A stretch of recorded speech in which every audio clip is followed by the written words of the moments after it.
বিরোধী শূন্য হলো উত্তর দমদম পুরসভা। একমাত্র বিরোধী কাউন্সিলর তিনিও তৃণমূলে যোগদান করলেন। 15 নম্বর ওয়ার্ডের কাউন্সিলর তিনি তৃণমূলে যোগদান করেছেন। সিপিএম ছেড়ে তৃণমূলে কাউন্সিলর সন্ধ্যা রানী মণ্ডল চন্দ্রিমা ভট্টাচার্যের হাত ধরে তৃণমূলে যোগদান করলেন। তিনি কি বললেন তিনি শোনাবো।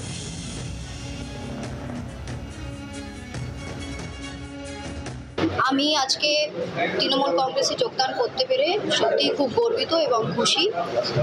আমি আগামী দিনগুলোতে যাতে সুষ্ঠুভাবে আমার ওয়ার্ডে সুন্দরভাবে কাজ করতে পারি মমতা বন্দ্যোপাধ্যায়ের অনুপ্রেরণায়, এবং সমস্ত জনকল্যাণমূলক যত কাজ আছে সমস্ত কাজ যাতে আমি পার্টিকে নিয়ে একজন কর্মী হিসাবে এগিয়ে যেতে পারি আগামী দিনে, সেটা আমার অঙ্গীকার থাকবে।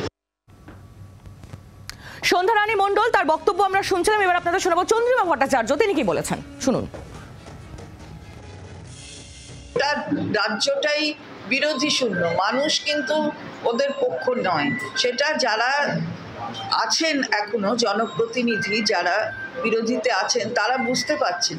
তো এখানে আমাদের সন্ধ্যাও অত্যন্ত ভালো, ছোট একটি মেয়ে, বয়সে অনেক কম, ছোট, ও বুঝতে পারছে যে কাজ করতে গেলে যেরকমভাবে সবার সহযোগিতার প্রয়োজন হয় সেটাও নিজেই বলল।